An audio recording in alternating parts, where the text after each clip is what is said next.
பொலிவுடன் மாலை நியூஸ்.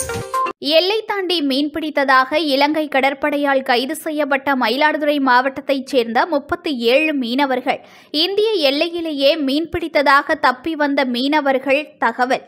மீனவர்கள் மீட்கப்படும் வரை காலவரையற்ற வேலைநிறுத்த போராட்டத்தை பூம்புகார் மீனவர்கள் அறிவித்தனர்.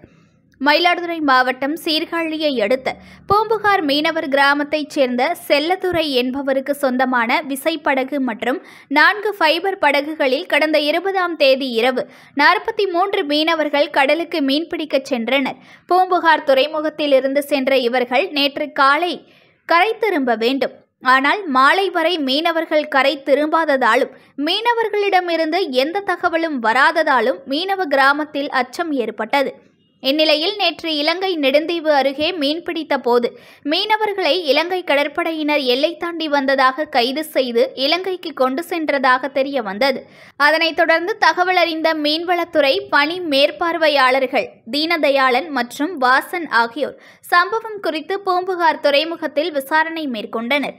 அப்போது ஒரு விசைப்படகு மற்றும் 2 ஃபைபர் படகுகளில் இருந்த மயிலாடுதுறை மாவட்டம் பூம்புகார் மீனவ கிராமத்தைச் சேர்ந்த 21 மீனவர்கள், சின்னமேடு கிராமத்தைச் சேர்ந்த 3 மீனவர்கள் மற்றும் சந்திரப்பாடி கிராமத்தைச் சேர்ந்த 13 பேர் ஆகிய 37 மீனவர்களையும் இலங்கை கடற்படை கைது செய்தது தெரிய வந்துள்ளது.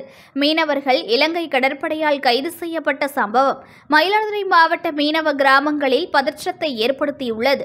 இந்நிலையில் எஞ்சிய 2 படகுகளில் 6 மீனவர்கள் தப்பி இன்று காலை பூம்புகார் துறைமுகம் வந்தடைந்தனர். தப்பி வந்த மீனவர்கள் கூறுகையில், இந்திய கடற்பரப்பிலேயே நாங்கள் மீன்பிடித்துக் கொண்டிருந்த போது அங்கே இலங்கை மீனவனின் உடல் மிதந்துள்ளது. இதுகுறித்து வாக்கி டாக்கியில் தகவல் தெரிவித்த போது உடலை தேடி வந்த இலங்கை மீனவர்கள் சற்று நேரத்தில் வந்துவிடுகிறோம், அதுவரை அந்த இடத்திலேயே இருங்கள் என கேட்டுக்கொண்டார். அதன்படி சற்று நேரத்தில் அங்கு வந்த இலங்கை மீனவர்கள் இறந்த சக மீனவரின் சடலத்தை மீட்டனர்.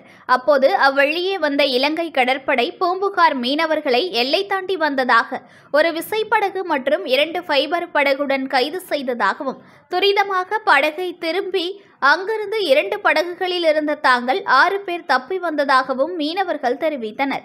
கடற்கரையில் காத்திருக்கும் மீனவர்களின் உறவினர்கள் அனைத்து மீனவர்களையும் படகையும் பாதுகாப்பாக மீட்டுத்தர கண்ணீர் மல்க மத்திய மாநில அரசுக்கு கோரிக்கை விடுத்துள்ளனர்.